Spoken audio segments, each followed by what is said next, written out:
What does Jordan Peterson say about marriage?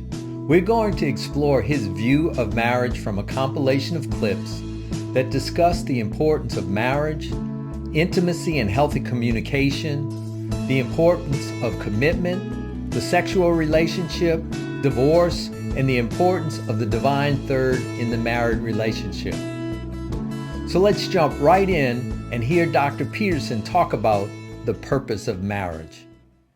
Very few people can function effectively without an intimate relationship. That's because you don't have anybody who's monitoring you over the medium to long run if you don't have an intimate relationship.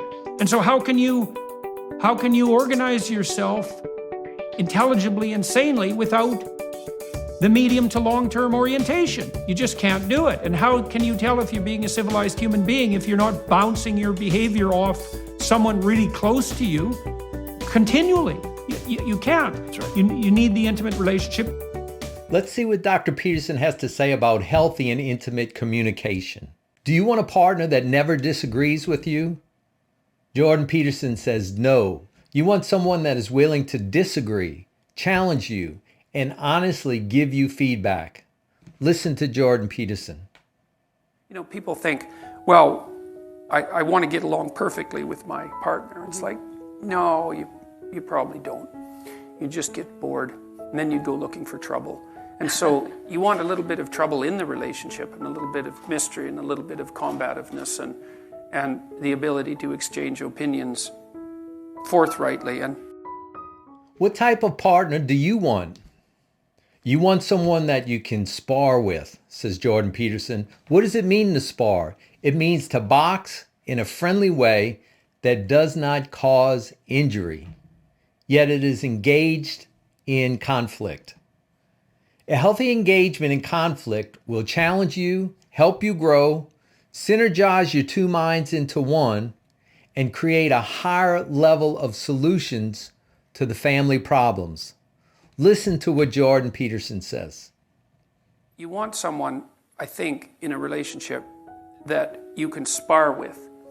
And it's partly because you have hard problems to solve. And if the person that you're with isn't willing to put forward their opinion, then you only have half the cognitive power that you would otherwise have. Today, married couples sometimes drift apart because they simply are not spending quality time together and having quality communication. Here, Jordan Peterson gives his guidelines on how often a married couple should communicate. My rule of thumb, sort of derived from clinical observations, is that you need to spend 90 minutes a week with your partner talking. And that means you're telling each other about your life and staying in touch, so that you each know what the other is up to. And you're discussing what needs to be done to keep the household running smoothly. And you're laying out some mutually acceptable vision of how the next week or the next months are going to go together, right? So that keeps your narratives locked together like the strands in a rope. You need that for 90 minutes or you drift apart. We end this section on communication with a simple rule by Jordan Peterson. Here it is. If we're going to talk about something that needs to be addressed now and that will be fixed in the future, we don't get to drag up the past. Now we move into the section on the importance of commitment. The purpose of marriage is to commit ourselves to another, given the fact that we both have been beat up by life and injured by life. The commitment is a voluntary shackling that begins a journey of growth for you. Listen to Jordan Peterson's introduction to commitment. The other thing about marriage, this is really worth knowing too, is that I learned this in part from reading Jung. It's like, what do you do when you get married? That's easy. You take someone who's just as useless and horrible as you are, and then you shackle yourself to them. And then you say, we're not running away, no matter what happens. Yeah, well, that's perfect, because then you don't get to run away. And the thing is like, if you can run away, you can't tell each other the truth. Because if you tell someone the truth about you and they don't run away, they weren't listening. And so if you don't have someone around that can't run away, then you can't tell them the truth. And so that's part of the purpose of the marriage. It's like, okay, I'll bet on you, you bet on me. It's a losing bet, we both know that, but given our current circumstances, we're unlikely to find anyone better, that's for sure. It is in the commitment that we are able to work out our problems. We bind ourselves together so that we have a container to hash things out until we come to resolution. In fact, Dr. Peterson suggests that the adamant commitment is required to work out our marital issues. Here is what he says. Therefore shall a man leave his father and his mother and shall cleave unto his wife, and they shall be one flesh. You're going to shackle yourself to someone who's just as imperfect as you are. And then the issue is you might be in a situation where you can actually negotiate, because you might think, well, there's some things about you that aren't going so right, and there's some things about me that aren't going so right, and we're bloody well stuck with the consequences for the next 50 years. So we can either straighten this out, or we can suffer through it for the next 5 decades. And you know, people are of the sort that without that degree of seriousness, those problems will not be solved. You'll leave things unnamed. Because of the importance of commitment in marriage, a question is sometimes asked, should you live together before you get married? Because of the fragileness of living together without a stronger commitment, Jordan Peterson would recommend against living together before marriage. Here is his reason. And it's the same thing when you're living together with someone. You know that people who live together before they're married are more likely to get divorced, not less likely. And the reason for that is, what exactly are you saying to one another when you live with each other? Just think about it. Well, for now, you're better than anything else I can trick. But I'd like to reserve the right to trade you in.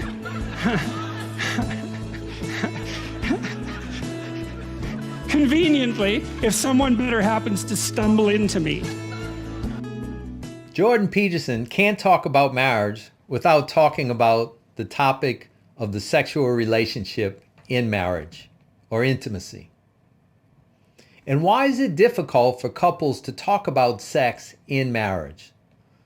Listen to Jordan Peterson's opinion of why it is a struggle. And you need to spend intimate time together at least once a week, and probably more like twice. And that has to be negotiated. And if you don't negotiate it, and if you don't make it a priority, then it won't happen in all likelihood. And then, well, then you don't have it. And that's a catastrophe, because there's not that many things in life that are, intrinsically, what would you say, engaging and meaningful and pleasurable, and also bonding, all of that. And if you let that go, then, well, part of you dies and part of the relationship dies, and well, then there's always the possibility of becoming attracted by alternative entanglements, which you would do if you had any spirit left. Sometimes married couples believe that the romantic or intimate part of their relationship must always be spontaneous. Well, that may work at the beginning of a relationship when there is very little responsibility and plenty of time. But what about when there are jobs, there's children, there's businesses there to run, there's many other things? Listen to what Dr. Peterson has to say about spontaneity in romance. That all romantic interaction should be spontaneous. It's like, well, if that's your theory, then you might as well just give up right now if you're going to get married, because the only reason you can think that is because you don't have enough responsibility to make romantic entanglement virtually impossible. And what happens when you're married, especially when you have little kids, is that, and you both have a job, let's say, is you're so busy that the probability that you're going to find time for spontaneous mutual interaction decreases to 0. And so if that's what you're hoping for, then you're never going to have it. And so what you have to do is you have to make time for each other. And how often should a married couple be intimate? The sexual relationship is the lifeblood of a marriage, and if it dies, so the marriage begins to die. Here is Dr. Peterson's advice on making sex a priority and some guidelines on frequency. How often do you want to have sex? And people hate that. People hate that question, and so they avoid it. they say, well, you know, we don't really want to be that calculating about it. We're going to parameterize this. Once a year. It's like, no, that's probably too little. Okay, 15 times a day. It's like, no, that's probably too much. Let's see if we can narrow that in. And this does make people uncomfortable, right? They don't want to specify their needs and wants. And I think it's what's the source of that discomfort? Where does that come from? I think they're embarrassed that they need anything. Right? So it's just fundamental shame. Like it's that same exposure of nakedness. And then they're unwilling to share the information with their partner because it's revealing. And then they're afraid they're going to be rebuffed. And they're afraid they're going to get into a fight. Now we're going to move from the topic of marital intimacy into the topic of divorce. And unfortunately, as you know, about 50% of marriages end in divorce. Jordan Peterson makes the point that once children are involved, you never really can be divorced. There are also many other negative consequences connected to divorce, such as financial, friend consequences, in-laws lost, impact on children, and many other negative consequences. Listen as Jordan Peterson talks about divorce. The idea that you can be divorced once you have children, that's kind of a stupid idea, because you can't. If you have kids and you try to get divorced, the probability that that's going to demolish your life is very, very high. First of all, it's incredibly expensive. So one or both of you is going to come out of that poor. Your market value has declined. Let's say you're the woman who takes the kids. Your market value has declined radically. You're going to be poorer. The man, he's just as screwed because he is now an indentured servant and there's no escape from it. I think it's roughly equivalent to having non-fatal cancer. It is not pleasant. It's a 10-year process, 15-year process. It'll cost you $250,000 and it'll tear a big chunk out of your life. And also it will really disrupt your relationship with your kids. Jordan Peterson touches on the topic of spirituality in a marriage. Or I would say marriage is a trio. And ultimately, marriage is more than a commitment between two people. Many people choose to make that commitment before God, and the most successful marriages reveal that inviting God to be part of the union is the secret sauce of a successful marriage. Jordan Peterson explains this through the symbolism of the Swedish marriage ceremony. So I had these friends that went to Sweden to get married. And in this ceremony, they did this cool thing. As they were being married, and they had to hold a candle up between them, right, while they were being married. And you think, well, okay, what's the candle? It's the candle that you put on Christmas trees in Europe. So it's the light that emerges in the darkness in the depth of winter. It's a symbol of life in darkness. And then the next question is, why do you hold it above you? And the answer is because what's above you is what you're below to. So it simplifies something transcendent. And so why do you both hold on to it? Well, because you're both supposed to hold on to the light, right? And you're supposed to be subordinate to the light. And so you ask, well, who's in charge in a marriage? Well, the light. Jordan Peterson is a philosopher, psychologist, thinker, and has a lot to say about marriage. And I want to hear from you. What do you think about his philosophy of marriage in some of the areas that we went over? Write down in the comments. I'd love to read your comments about what your thoughts are. And if you want to go deeper into Jordan Peterson's work, he wrote a book recently, The 12 Rules for Life.